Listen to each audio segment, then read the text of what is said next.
gẹ́gẹ́ bí aláwàdà gómìnà bá rẹ̀ nípa àwọn pírísítà ọ̀gá rẹ̀ ló ń dà láàmú níbi iṣẹ́ ìwọ ní first degree òun ní second degree òun hàn lè mọ̀ ọba ẹjẹ bá kí ni ìmúra rẹ̀ kí ló ní ṣe pẹ̀lú iṣẹ́ sódì stop iṣẹ́ ni bí gómìnà ṣe tún mú owó 500,000 ló kó lé ẹlẹ́hà yìí lọ́wọ́ wípé màá lọ ń tiẹ̀ èyí tó kù ìtàn ni so ẹ wá mọ nǹkan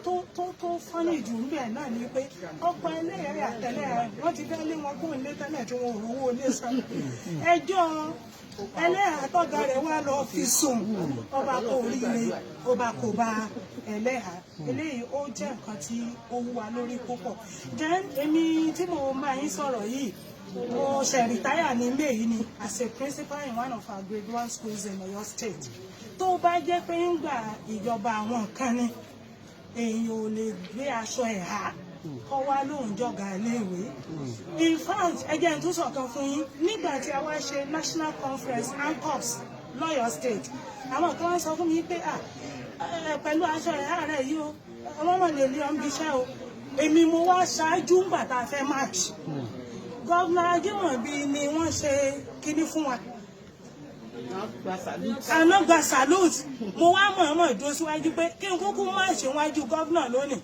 at least wọ́n ti mọ̀ pé principals ló ní program mo wá march gọ́vnà rí wa ó ń rẹ́rìn tó sì fi dàárọ̀ yìí kí n tún wá sọ̀kan fún yín Ramadan last year àwa jẹ iftar nílé wọn bí gọ́vnà jókòó báyìí màmá wa Adékọ́lá jókòó báyìí èmi mo wá jókòó next sí wọn gọ́vnà wa ń sọ pé ẹlẹ́yà ẹ̀jẹ̀ arójú yín ni gbogbo àwọn tó wà ń bẹ̀ wá rẹ́rìí pé wọ́n ìrójú ẹlẹ́yà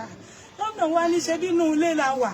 bàbá wa náà ìbí wa ní ọkọ rẹ̀ nìkan ni ó lè rójú rẹ̀ ṣé mọ̀ irú èèyàn bẹ́ẹ̀ tó jẹ́ pé a rí èèyàn á dunnú sí àti gómìnà bá sì ń bínú yóò jẹ́ mọ̀ pé ìtẹ̀sí yóò dá ẹ bá sì ti apologize tó ti tán nìyẹn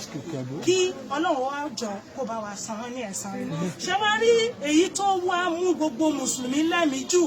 ẹ hàn pé ọ̀rọ̀ Islam tẹ́yìn ọba ti tampa pẹ̀lú ẹ̀sìn wa nítorí ó fi rẹ̀ ṣe yọ̀ wọ́n lọ́nu. Number 1 gómìnà wa ràn wá lọ́wọ́ débi báwọn ọmọ wa ò rè òwò lọ skul mọ́ ipò oríta tí ń béèrè fún láti ọjọ́ tó ti fẹ́ àwọn gómìnà kan gómìnà wá fún wa tán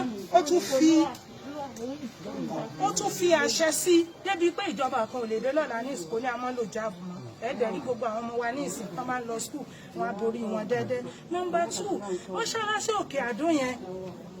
tí gómìnà kọ́ fún wa kọ́lọ́hún ó wọlé abẹ́ kó ṣe ilé alálùbáríkà fún wọn lálìjẹ náà torí àdéhùn Ọlọ́run ní pé ní ọba kọ́ mọ́ṣáláṣí fún òun láyé Ọlọ́run ó kọ́lé fún lọ́run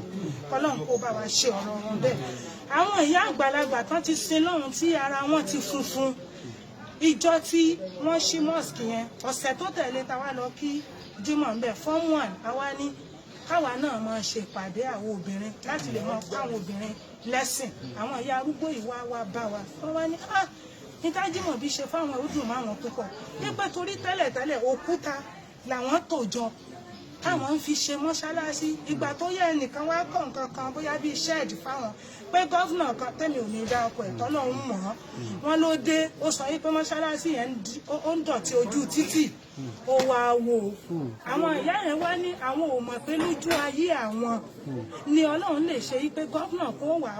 yóò wá kọ́ mọ́ṣáláṣí síbẹ̀ yẹn Ọlọ́run ó wá wọlá gbogbo àwọn ẹni tí ń kírun bí àti wọ́n àwọn àgbàlagbà bẹ́ẹ̀ tí dáadáa rẹ̀ yẹn ṣojú ẹ̀mí wọn yóò bá wa ṣe kú sí ní Fájímọ̀ ẹbí rò ní bàjẹ́